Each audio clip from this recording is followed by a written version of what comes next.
अखेर धनंजय मुंडेंनी माफी मागितलीच. जरांगे पाटलांच्या हत्येच्या कटामध्ये मोठ्या प्रमाणामध्ये धनंजय मुंडे यांच्यावर आरोप झाले आणि धनंजय मुंडे यांनी जरांगे पाटलांच्या हत्या करण्यासाठी सुपारी दिली.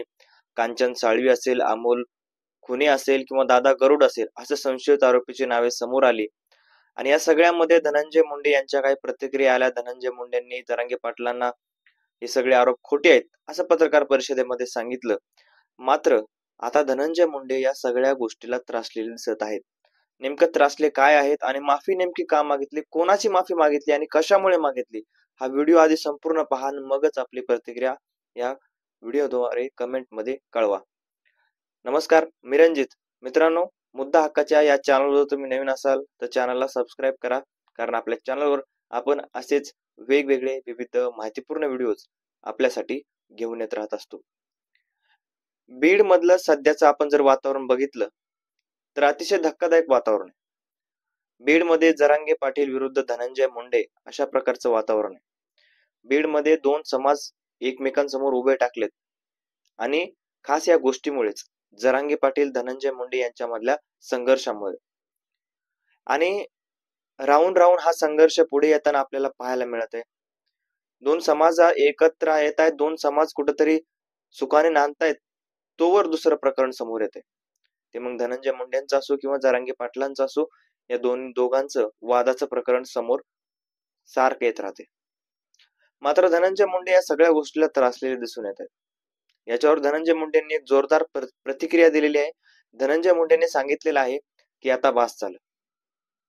जरांगे पाटील, तुम्ही आता बोलले, तुम्ही माझ्यावर इतके आरोप केले, मी इतके दिवस शांत होतो, मी कधीही कुठल्या मेळाव्याला जात नव्हतो, कधीही काही तुमच्यावर बोललो नव्हतो आणि चांगल्या गोष्टीत मी तुम्हाला सपोर्ट केला होता, बोलत होतो.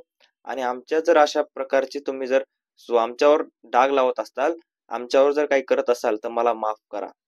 मी आता थांबणार नाही, मी आता बोलण्याविषयी थांबणार नाही किंवा मी सिद्ध करण्याविषयी थांबणार नाही, अशा प्रकारची माफी श्री धनंजय मुंडे यांनी मागितलेली आहे. आणि धनंजय मुंडे यांनी माफी मागितली का मागितली तर ते स्वतः त्रासलेले आहेत या सगळ्या गोष्टीला, त्यांची बदनामी होत आहे असं त्यांना वाटत आहे. लोकांना सुद्धा आपण पाहिलं असेल, वेगवेगळ्या बीडमधील लोकांचे व्हिडिओ पाहिले असतील, त्या व्हिडिओमध्ये धनंजय मुंडे विरोधात किंवा धनंजय मुंडेंच्या सपोर्ट मध्ये कशा प्रकारे लोक बोलत आहेत की धनंजय मुंडेंना कुठेतरी बदनाम करण्याचं काम केलं जाते, धनंजय मुंडेंची सुपारी कुणीतरी देते, अशा प्रकारचे काही लोक बोलत आहेत. कारण जरांगे पाटलांच्या विरोधात सुपारी देण्याचं काम ज्यांनी केलं किंवा सुपारी घेण्याचं काम ज्यांनी केलं हे मनोज जरांगे पाटलांच्या कधी काळचे जवळचे सहकारी होते असं त्यांचं म्हणणं आहे. आणि म्हणूनच धनंजय मुंडेंची बदनामी होत आहे असं वाटत आहे. आणि धनंजय मुंडे याच्यातून कुठेतरी बदनाम होत आहेत, धनंजय मुंडेंची बदनामी होतीये, म्हणून धनंजय मुंडे त्रासलेत आणि मला माफ करा, आता मी बोलण्याविषयी थांबू शकत नाही, आता मी माझी बदनामी ऐकून घेऊ शकत नाही, अशा प्रकारची माफी धनंजय मुंडे यांनी मागितली. कारण आपण जर पाहिलं तर धनंजय मुंडे विषयीच्या वेगवेगळ्या घटना 1-1.5 वर्षापासून सारखं समोर येत आहेत. मग ते चुकीचे असो किंवा काय असो, त्याच्यामधून काही सिद्ध हो की नाही हो, मात्र धनंजय मुंडे यांचं नाव पुढे येते आणि कुठंतरी खरंच बदनामी होते की काय असा प्रश्न आता पडलेला आहे.